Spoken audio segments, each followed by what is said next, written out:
those Pompey fans that are there that done the travelling. Oh, they were that good. were there in voice, and you can still hear them. 89th minute, 6-1 down against Stoke away, and they've still got a 3-hour journey home. Fair play to everybody, every single one of those 1,600 people that travelled that. Because hats off to you, because that's amazing. Well done, and you could only hear them.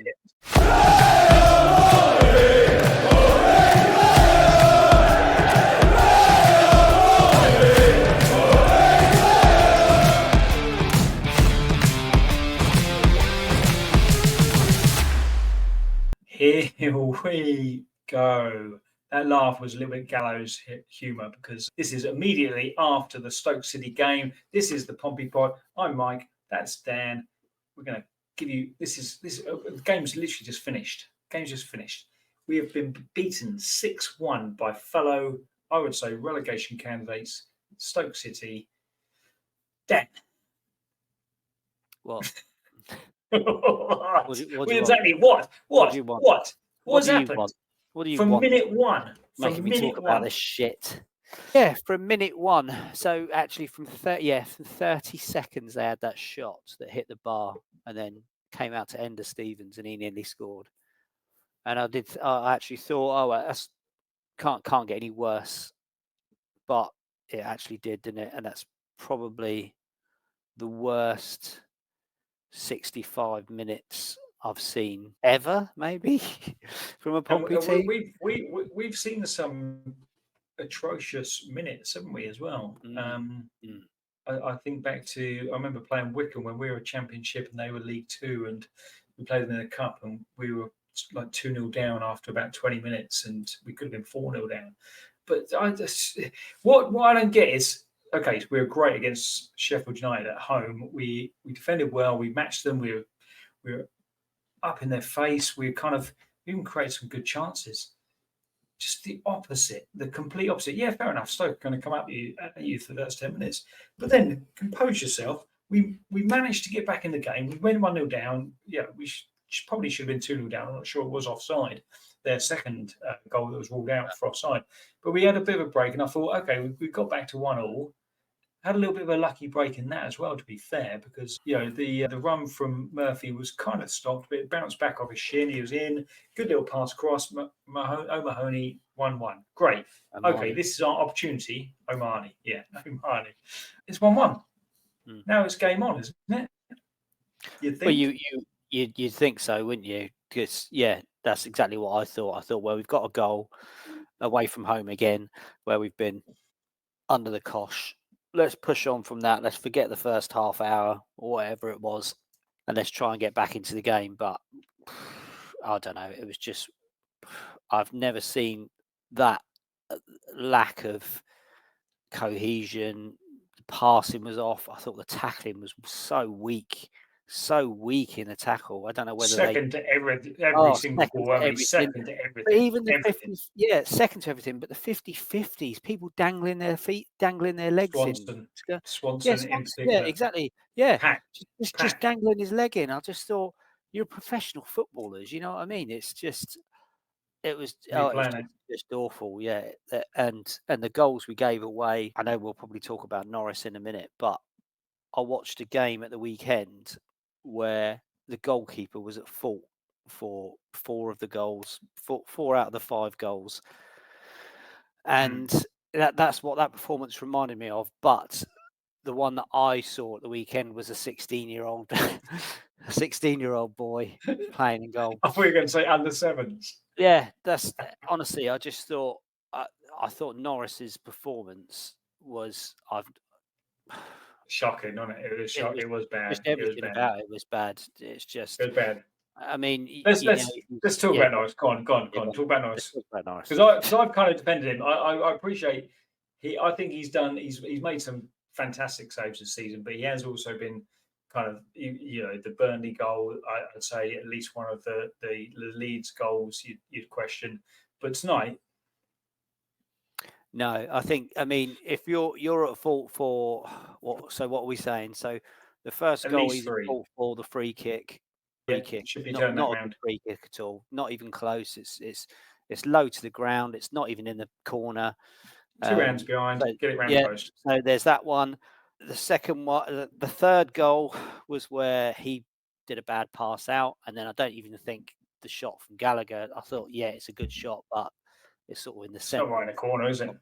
And then the 10 minutes after half time was almost like he'd put a bet on playing like a fucktard or something. I don't know, but to give away that penalty, the penalty straight after half time, I don't. It was a ball through, and then there didn't look like there was any danger. There's And nothing then, there, is there? There's nothing and at then all. all of a sudden we've given away a penalty. And when you see the replay, I think it's fairly soft. But again, I don't know why. I don't know why the big dive. Why you have to come out and do a big dive to pick up to gather a ball? It's just. And Do you then know what? Funny enough, it's just start after throughout the game was poor. His kicking was poor.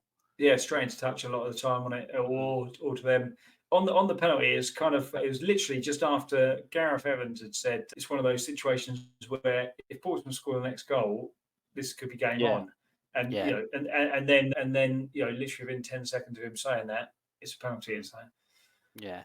I was slightly buoyed by Evans saying that because I thought, well, we've literally done nothing in the first half. Apart from score the goal, we've done nothing. There's one decent cross from Blair, which nobody got on the end of. But other than that, literally nothing at all. There's nothing to be excited about, was there? We were back up against the wall. And we had spoken about how literally it was difficult to find a man of the match against Sheffield United because everybody played so well. This week, I think it's difficult to find a match. This game is difficult to find a man of the match because everybody's played so badly, didn't they? It's very few and far between. I even thought 5 minutes after Sadie had come on, I thought, well, he's our best player so far in the whole game because he's actually done something. At least he's held the ball up, or at least he's kind of. And likewise, I thought Silvera, after 5 minutes, I thought, well, yeah, everybody has done really badly, but he's done atrociously in 5 minutes. Yeah. It's kind of like. It's and players like Paul and McIntyre, who you usually rely on, and usually 7 out of 10, at worst, even they were poor. Just the whole team was just poor, weren't they? It was across the board, yeah. I don't know. I did see a comment on social media from somebody, and I think it was before the game actually, saying about how we don't seem to have an identity, which I thought was quite a good point, because we don't really, do we? It's sort of the same. I mean, unless our identity is playing 4-5-1 religiously. Well, I think to a degree we did it. I think we're kind of a high press. I think our identity is kind of, we are the underdogs to a degree. Where the quality isn't necessarily there, but we are we're hard working. None of that was in evidence, I don't think. No, we weren't hard working at all tonight. I don't think. Stoke outfought us for sure. 100% Stoke outfought us. They had more quality than us, and that's not saying anything. They're talking about, again, on the commentary, they're talking about a £1.5 million striker, which is a steal at this level. Yeah, our strikers are what, 300 grand and probably loanee, and it's just we're so 6-1. I think 6-1 flattered us in a way. I thought it could have quite comfortably been 10-1 had they not taken the foot off the gas of 6-1. But they could have been 5-1 up at half time, quite easily. Yeah. And we were lucky to get the one. I think. I think the concerning thing is that it was 6-1 against Stoke. I think if you losing to Leeds 6-1 or whoever, any of those top teams 6-1 away from home, you'd be upset, annoyed. But when you're losing to a team that's a couple of places higher than you, aren't overly better quality wise, or shouldn't be, when you lose to a team like Stoke 6-1, then I think that's really quite worrying, isn't it? It's very worrying. Really worrying. It's the first time I thought tonight. I thought we could be in trouble because even getting beat comfortably by Sunderland, I thought, okay, well, Sunderland are a good side. Getting beat comfortably by West Brom, well, they're a good side.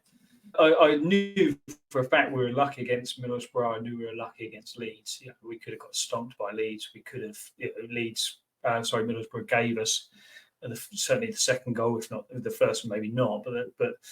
But tonight, I certainly thought we were nowhere near. We looked like a League One team out of their depth against an average, not even an average, a low quality Championship side, way out of our depth. We looked like all the things that people say. We've bought cheap. We've bought people without the level of quality. We've bought to hope to survive. All those things, in my mind, I could understand why those people are saying those things tonight, because none of it worked. And yes, at halftime I thought, okay, it's just been a bad half. But actually, to have a bad 90 minutes and for everybody to have a bad 90 minutes, it's just so unacceptable, and it's so bad. You thought the second half couldn't really be any worse than the first half. Then that 10 minutes after half time happened, and then what do you think of the no changes at half time? Yeah, and I find that a lot of the time you've got comments on this, so please go on. Well, I find that a lot of the time with Mousinho that he sort of waits 10-15 minutes into the second half, and often in that time we concede a goal, I think, or at least the opposition have a chance or two, and then he brings his two or three subs on. And I just thought at half time, conceding the second goal before half time was bad enough. Then conceding the third goal was even worse just before half time. You're like, if you go in 2-1 down, you're annoyed. 3-1 just makes it even harder. But I don't know. I just thought you need a mentality change, don't you? Do a couple of subs at half time, change something up. And there was no change in formation that I could make out. The thing is, we had no leadership in the first half because Pack wasn't on it, was he? And the two centre backs who generally, as we've said, the last couple of games have been really solid. They weren't on it. Swanson was all over the place. Swanson should have come off at half time. There's no two ways about it. He's given away needless free kicks on multiple occasions. Even when he's got the ball, there's nothing there. There's one time in the first half where he made a really good challenge and then passed it straight to their player. It's like, what on? Like in the final third, it's like, what on earth is going on here? And he should have come off at half time. You've got Williams who can come in. Just a simple swap, just to give you that bit of leadership, bit more maturity. Just change it. Just change dynamic. But I think when you going back in and out, and you've conceded 2 goals in the last 4 minutes of the first half, and saying, "Oh, that's kind of acceptable, lads. Let's just go again. Let's go again." I don't see what he's seen in that first half that makes him think we can turn this around. No, I don't get it. I'm trying to think that the 2 goals before half time and then the 3 after half time. That's just trying to think in how many goals that is in a. Well, that's 43 minutes. 5 goals in a 10-minute period. That was. Yeah. 1, 2, 3, 4, 5 goals in a 10-minute period. 54 was their last goal, wasn't it? I think 54 minutes was their last goal. It's kind of it's atrocious. Oh, and the guy that scored 4, did you see how many goals he had? How many career goals he had before that match? About 6 or 10, so, wasn't it? 10, he had 10, yeah. Oh dear. So what do we do? Do we say, oh, it's wholesale changes? Do we say it's okay? It's one of those games where everything just went against you. Everything was, everything was the worst it could possibly be. Every player had their worst game. It can't possibly be any worse than the next game. Onwards and upwards. We're going to win on Saturday against Oxford. Is that what we say? Bollocks, no. No. I think you change. You've got to change. You've got to change. I think you have to. I think you've got to bring in. Well, for me, you've got to change. You've got to change Norris. I've been a big Norris supporter until now. He's got to change. You've got to give the Austrian guy a chance. I think you've got to change Williams. Sorry, Williams has got to come in for Swanson. I think I don't know about the Swanson one. I think had a mare tonight. I think he had a mare, but I thought okay, all right. But I just think his mare doesn't lead to 4-5 goals, does it? Unlike Norris's. So, and I think Norris has been on the edge of that all season with his kicking. But fortunately, his shot stopping. I mean, this other goalie, this Schmid, he might not be great with his feet, and then where we are, we're back to square one, aren't we? He might, because Norris, for his faults, is a really good shot stopper, brilliant shot stopper, but he's just not very good with his feet and positioning. So, but yeah, I think position is the biggest thing. Position is the biggest thing. Yeah, I would change Norris, but I think Swanson maybe not. So I think Swanson's better than Williams. But yeah, go on. Who else? Well, Blair didn't impress, did he? He did impress on his, so he's got to come out and somebody else come in. I think Paddy Lane could do with a rest. I think he played well for a couple of games. I thought tonight he just nothing really, and that's about it really. I like Potts still. I thought Potts was probably one of our better players. Yeah, Sorensen didn't do anything when he came on. He had nothing to. He was chasing the game, weren't we? I'd bring Sadie in for Lane in the centre. I don't know who I'd put on the right. It's difficult, isn't it? Yeah, I thought Silvera has been poor. He was poor Silvera when he came poor. On. Yeah, he's had 8 games now. He's 7 or 8 games, and he's just not really done anything. Yeah, he's lacking. There's one time where there's a ball swung out to him. He had so much time and space. He was on the touchline. I know what you're going to say. Missed it. Missed it. And he's done that a few times. He did that against Leeds in the first match. Yes. After a couple of minutes, and I thought, oh, that's not a very good touch. But he's done it a couple of times since then as well. He's done it at Fratton Park a couple of times where he's it's an easy ball out to him and he's miscontrolled and it's gone out for a throw in. And he did it again tonight. And I know exactly when you mean. And I just think, fucking hell, mate, I could control that. No, I could control that ball. Yeah, but come on. And it's not to be fair, I'm glad we've got 15 minutes in, and that's the first one for the edit because we could have been expletive central, couldn't we? Yeah. Anyway, it's been a bad night for Pompey. It has been a bad night. Hopefully, onwards and upwards for Oxford. We will be back in less than 24 hours with our Oxford United preview. It will start as glum as this because we recorded it before we did this, and then Dan insisted that we'd actually do this preview, this review before whilst it was fresh and raw, and we're angry about it, and we are angry about it as all Pompey fans should be. Fair play. I'll tell you what, I'm going to end on a positive because those Pompey fans that are there that done the travelling, were there in voice, and you can still hear them. 89th minute, 6-1 down against Stoke away, and they've still got a 3-hour journey home. Fair play to everybody, every single one of those 1,600 people that travelled that. Because hats off to you because that's amazing. Well done. And you could only hear them. You could only hear them. Yeah. Again. Well, there's only about 10 Stoke fans there, wasn't there? So I think so. Yeah. Good fan base there. Yeah. Well done, lads that travelled, lads and ladies that travelled. Please, if you've enjoyed our misery tonight, please subscribe to our channel. We are at Pompey Pod on YouTube, Facebook, and Twitter.